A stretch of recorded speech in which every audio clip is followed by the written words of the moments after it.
Have you ever had one of those weeks where work is chaotic, traffic makes you question your life choices, or winter just won't quit dumping snow on your driveway? Yeah, same. And if you are anything like me, you probably start daydreaming about an escape, a place so peaceful that all those first world problems just disappear.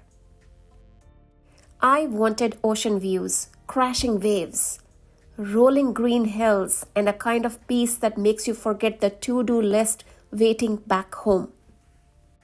You know that feeling when you just want to escape somewhere that feels untouched, almost like a secret waiting to be discovered, a place where time slows down, the air smells like salt and flowers, and the only sounds are birds chirping or waves crashing?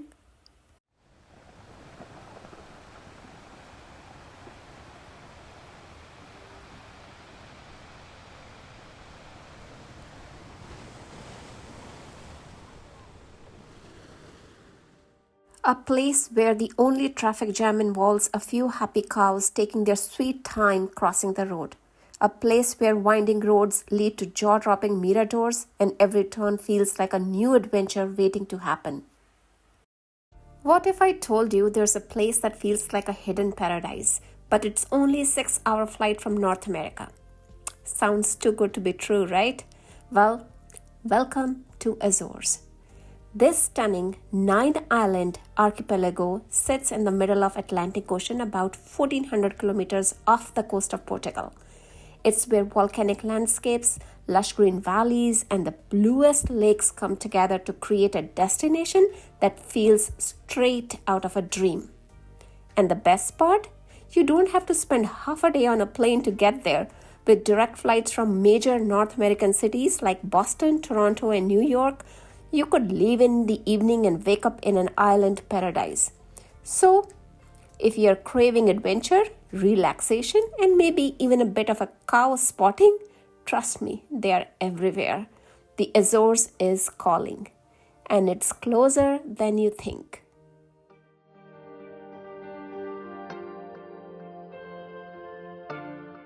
Every drive, we passed herds of cows grazing peacefully. The locals call them happy cows, and I could see why. I mean, who wouldn't be happy living here? Grazing on rolling green pastures with ocean views. Forget 5-star resorts. This is cow luxury at its finest. Hi, Mumu. Thank you. As we drove around the islands, we stopped at countless viewpoints. Each one offered something different. Sweeping views of the ocean, dramatic cliffs, or endless green fields. It's like the Azores were made for soaking in nature's beauty.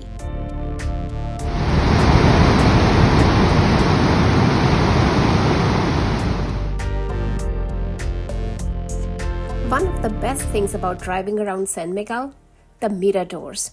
Those scenic viewpoints that make you pull over every 5 minutes because, well, how could you not?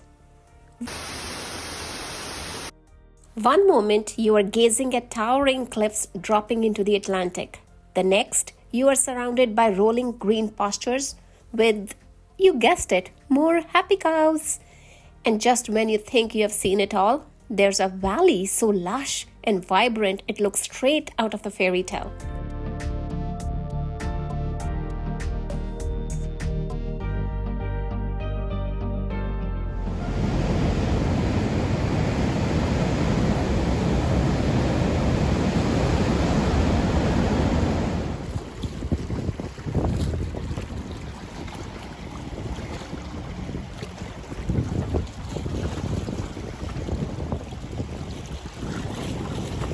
A solid routine. Drive a little, stop at a breathtaking viewpoint, admire the view, gush over the flowers, and repeat. And honestly, I wouldn't have had it any other way. Every mirador felt like a scene from a movie. Towering cliffs, rolling green hills, and of course those endless hydrangeas lining the roads like nature's own welcome banner. We would step out, take it all in, snap a few pictures or a lot, and then back into the car to chase the next stunning spot. It was like the island wanted us to slow down, breathe, and appreciate how just ridiculously beautiful it is. And trust me, we did.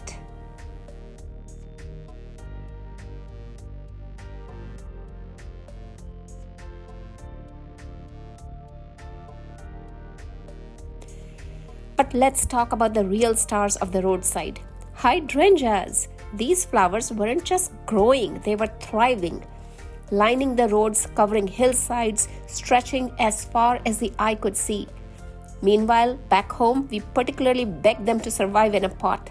In the Azores, they just exist. Big, beautiful, and effortlessly perfect. So, if you ever find yourself here, don't rush. Stop at every mirador. Take in the views and appreciate the fact that nature is just showing off. But honestly, in the Azores, it never stops.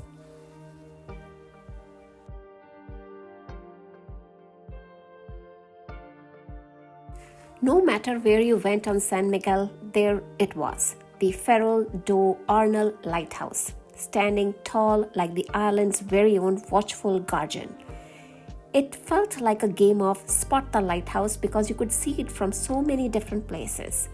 But getting up close, well, that's a different story. This lighthouse sits at the bottom of a ridiculously steep road with a 20% incline. And when I say steep, I mean really steep, the kind that makes you question all your life choices. Locals even warned visitors to drive down at their own risk, which was more than enough for us to take the safer option, walking. The trek down was fine, but let me tell you, walking back up, well, you can see in those pictures. That was a workout I did not sign up for. But honestly, totally worth it. The views were incredible, the ocean stretched endlessly, and standing next to this historic lighthouse felt like stepping into a postcard. So if you ever find yourself in San Miguel, go check out this lighthouse. Just maybe wear good shoes and be ready for a climb of your life.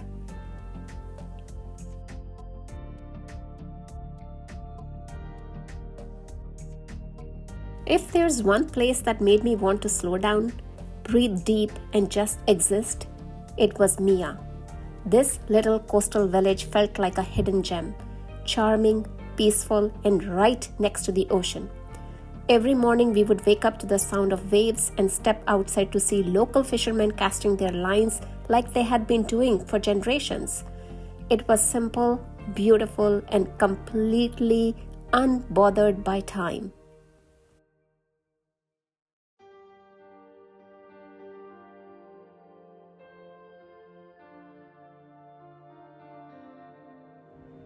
You know those places that make you stop and think, okay, how do I move here forever? That was our Airbnb in Maia. The house itself was beautiful, cozy, charming, and filled with little details that made it feel like home. But the real showstopper? The balcony. Step outside and boom, instant postcard view. The Atlantic stretched endlessly ahead, waves crashing against the cliffs below. From the charming whitewashed cottages with red tiled roofs to the modern houses perched on cliffs with jaw-dropping ocean views, every place looked like it belonged in a postcard. In Maia, the houses had this cozy, timeless feel, like they were built to be admired and lived in. Some had gardens overflowing with flowers, hydrangeas of course, while others had balconies that seemed to hover over the Atlantic.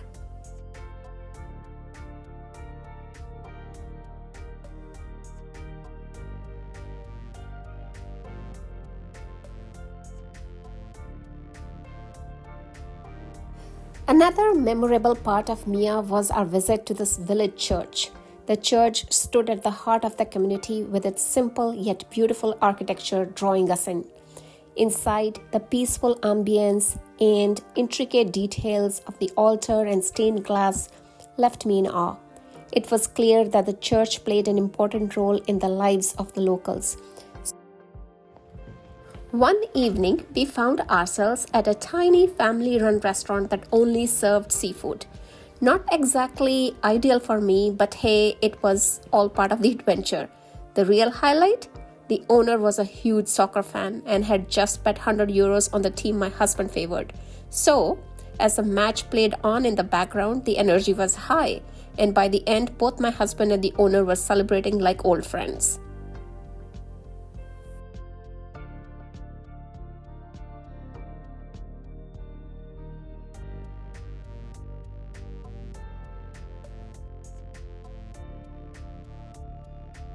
The next morning, we set out to explore Maia on foot, and wow, what a day! We wandered through quiet streets, taking in the charm of this little village, and stumbled upon old, moss-covered stairways leading down the cliffs. Some looked like that they had been forgotten by time, but the ocean was always there, roaring in the background like a never-ending soundtrack. Every turn gave us another breathtaking view, another reason to stop and just take it all in. Maia wasn't just beautiful, it was the kind of place that made you slow down and appreciate the little things, like the sound of waves, the scent of salty air, and the magic of exploring with no plans at all.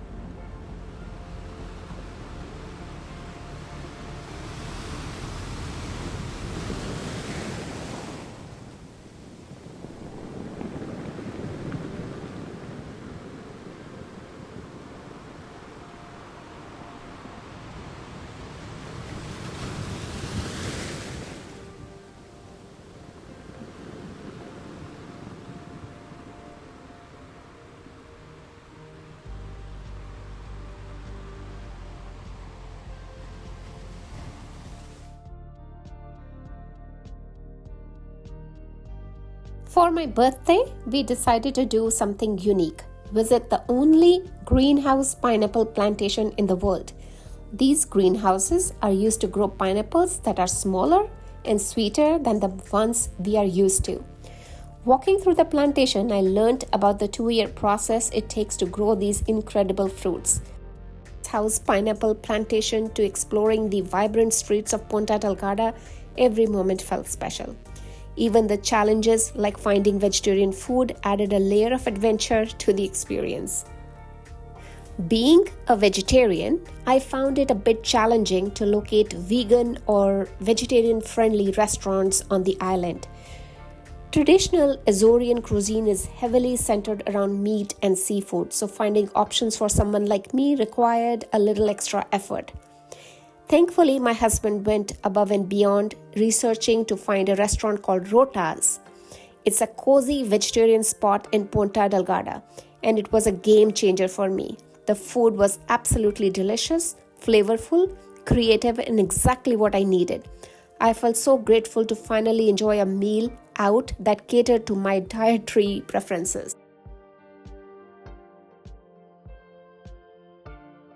If you are looking for a drive that's equal part adventure and jaw-dropping beauty, Sete Cidades it is. Picture this: narrow, winding roads, steep inclines that make your heart race a little, and cows grazing or even crossing the road like they own the place. Which, let's be honest, they probably do. But the real magic? That moment you reach the viewpoint.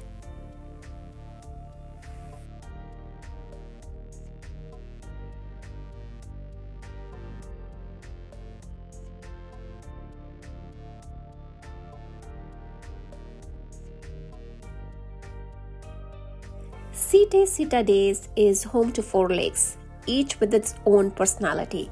The most famous duo is the blue and the green lakes, sitting side by side like a perfect postcard. Legend has it they were formed from the tears of a forbidden love between a princess and a shepherd. One cried blue, the other green, and their emotions became the lakes. Romantic, right?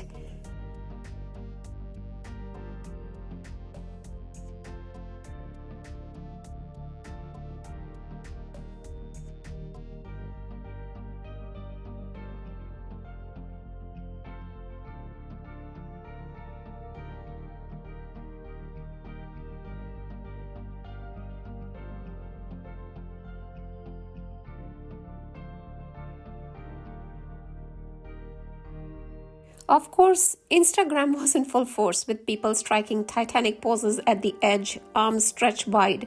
We skipped the dramatics and just soaked in the moment. Because trust me, with a view this good, you don't need a filter. If you ever find yourself in San Miguel, don't miss this spot. It's worth every twist and turn to get there.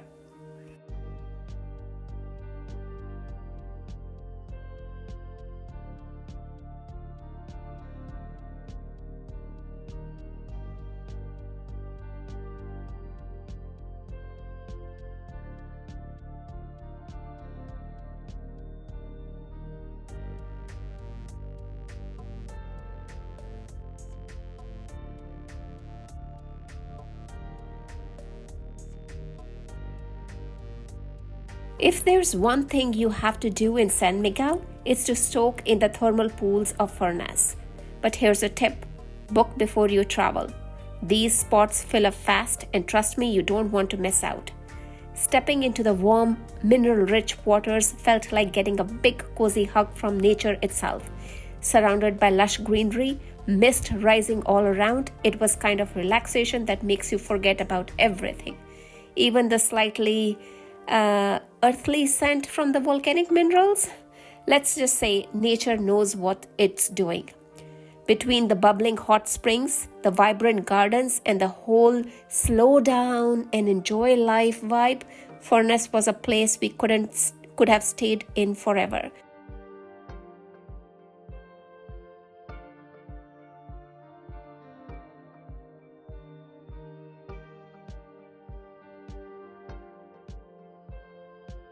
This botanical garden, located in Furnas, is an absolute dream for nature lovers. The park is home to exotic plants, winding paths, and a stunning thermal pool. We spent hours exploring the lush gardens, marveling at the towering trees, colorful flowers, and serene ponds. This place is massive, a magical garden filled with exotic plants and trees donated by countries from all over the world. So naturally, we made it our mission to find what Canada and USA had contributed.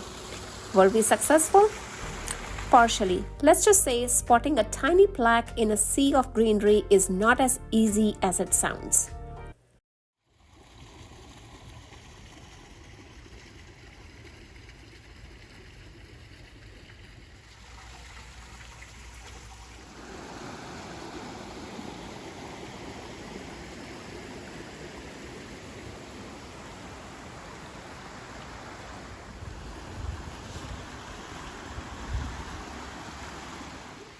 Even with the rain drizzling down, we wandered through winding paths, admiring towering ferns, tropical flowers, and trees that looked like they belonged in a fairy tale. Every turn revealed something new: vibrant blooms, twisting roots, and little bridges that made the whole place feel straight out of a storybook.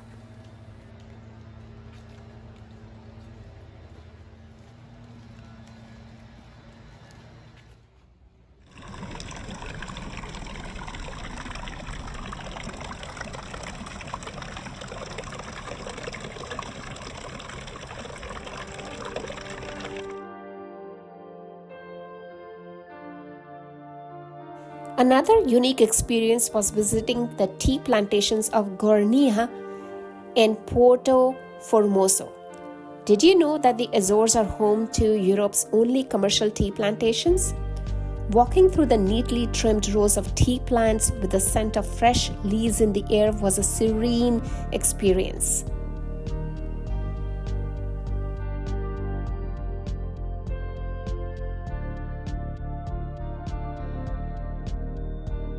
After days of soaking in nature, winding roads, and endless hydrangeas, we figured it was time to switch things up and experience a bit of city life. So, off we went to Ponta Delgada, the heart of San Miguel, and a beautiful port city filled with history, charm, and most importantly, cafes. I love coffee. Wandering through the cobbled streets, we passed cute little boutiques, inviting pastry shops, and even a casino for those feeling lucky. But what really made the city stand out was the Portas da Citadel, the iconic three-arched gate that has stood as a symbol of Ponta Delgada for centuries. a reminder of its past as an important trading hub and a welcoming sight for travelers arriving by sea.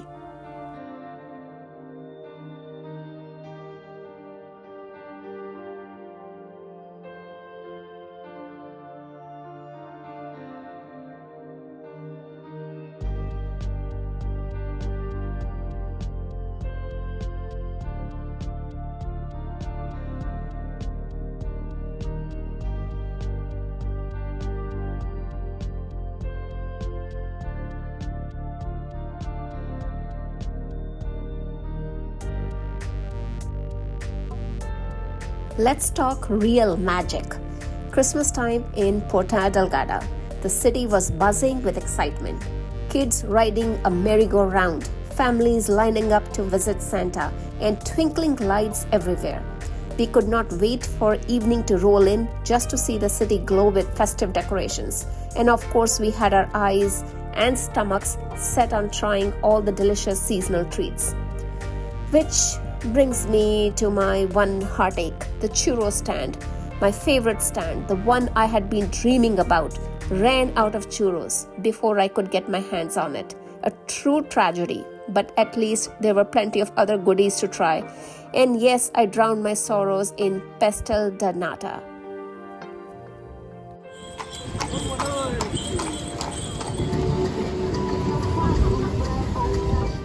Our final day in Azores started with one last stroll through Ponta Delgada, soaking in the city under the daylight.